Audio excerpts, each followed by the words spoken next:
All right, welcome everybody. So in this video, we are going to extend this idea of inner products, possibly inner products, to more general vector spaces. So we've mostly been dealing with things like R2 and R3, Rn, but we've dealt with other vector spaces earlier this semester. So it would be nice to be able to extend this idea of inner products to vector spaces more generally and take a look at the geometry that we get from those inner products in these more general vector spaces. So the vector space I want to consider here is P2. And so P2 is the vector space of all polynomials that have at most degree 2. And recall that P2 has a standard basis, which consists of three vectors, three functions, in this case polynomials, the polynomial 1, the polynomial t, and the polynomial t squared. So this set spans all such polynomials of degree 2, and these three vectors are all linearly independent from each other. So for any two vectors, which again are going to be two polynomials, we consider the following function, that we're going to take what may or may not be the inner product of polynomial p with polynomial q, and we're going to define this to be I'm going to evaluate both of these polynomials at 0 and take their product. I'm going to evaluate both of these polynomials at 1 and take their product. And then I'm going to evaluate both of these polynomials at 2 and take their product. And then add together all three of these terms. So let's just do a quick example just to make sure you're clear about how this inner product would work. So let me consider two of these basis vectors. 1 and t. And if I want to plug these two vectors, these two polynomials, into this function, then it tells me, let me evaluate each of them at 0. So the function 1 evaluated at 0 is 1. It is equal to 1 at any value of t. The function t, when I plug in 0, I get 0. Evaluating them at 1, I get again 1 for this first one. Plugging 1 into the second function, I get 1. And then lastly, this one is always going to be 1, and evaluating t at 2 gives me 2. So then I would take the products, add them together, and out comes a value of 3. So this is a function that takes two polynomials as the input, and out comes a scalar number 3. So let's take a look at the four properties that are required for a function to satisfy for it to be an inner product, and let's see if this function satisfies all of them. So the first property is the one that says, does it matter the order that we take the inner product? So I'd like to show inner product of p with q is the same thing as the inner product of q with p. So by definition, for these two functions, these two polynomials will take p of 0, q of 0, plus p of 1, q of 1, plus p of 2 times q evaluated at 2. We can reorder each of these products. So the p's came first. Now we'll just rewrite them as q0 times p0, q1 times p1, plus q2 times p2. And that gives me exactly the inner product of q with p.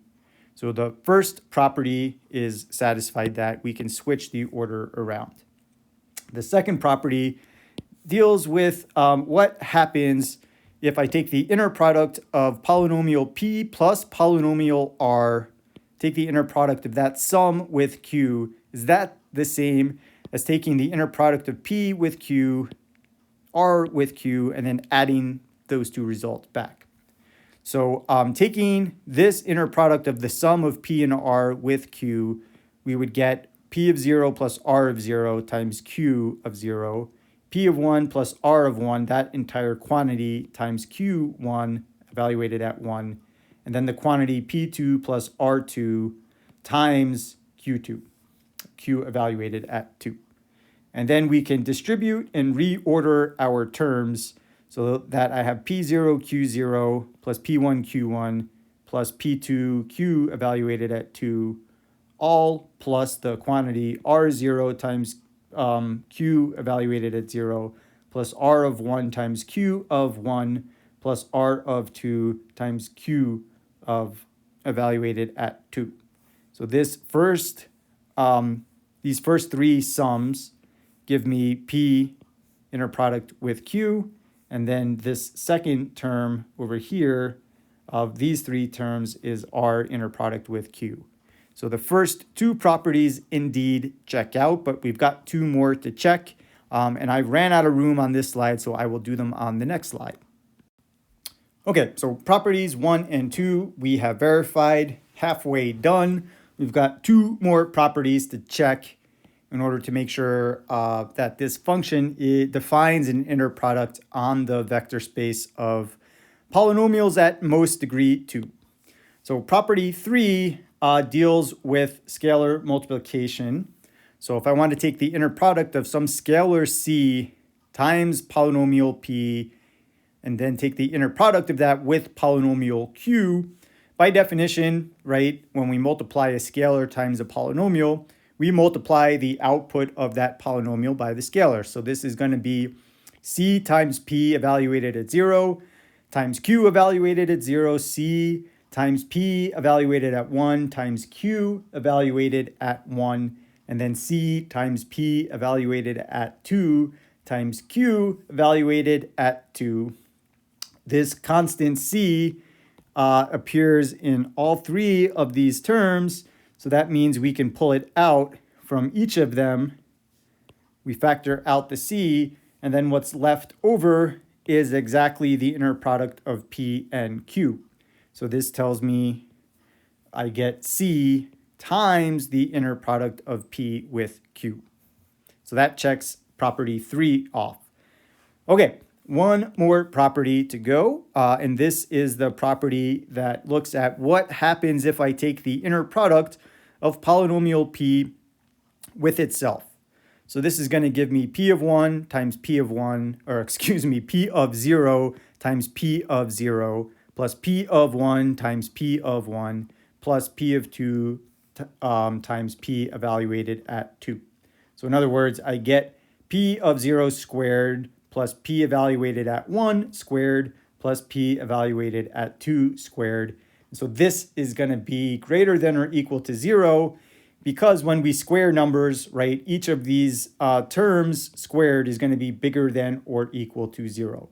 So here's something bigger than or equal to 0 plus something else bigger than or equal to 0 plus something else bigger than or equal to 0. So we get, in the end, something bigger than or equal to 0. And we are going to have an equals 0 if each of these three things is equal to 0. So we would need p of 0 to be 0, p of 1 to be 0, and p of 2 to be 0. But p, right, is in P2. So it is at most a degree 2 polynomial. And so quadratic polynomials, they have at most 2 zeros, right? They can only cross the axis at most in 2 spots.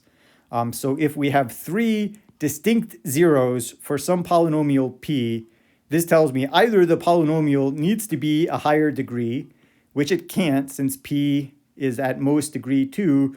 So therefore, it must follow that the polynomial p must be the 0 polynomial. In other words, it must be such that p of t is equal to 0 for all values of t. So this tells me that the only way the inner product of p with itself gives us 0 is if p is the 0 polynomial, which happens to be the 0 vector in this vector space. So we had properties 1 and 2 that checked out. Now we verified the property 3 and 4 also check out. So this inner product that we've defined, or this function that we've defined, is an inner product, and this makes P2 an inner product space. And I just want to end this video by saying there was nothing special about 0, 1, and 2. I could have picked any 3 values for t, any 3 distinct values, and that would have been fine. I just picked 0, 1, and 2 because these are, small values where evaluating a polynomial is pretty easy. But again, we could have picked 3 other values. But what's important here is that we have 3 values, and that is because the dimension of this vector space happens to be 3.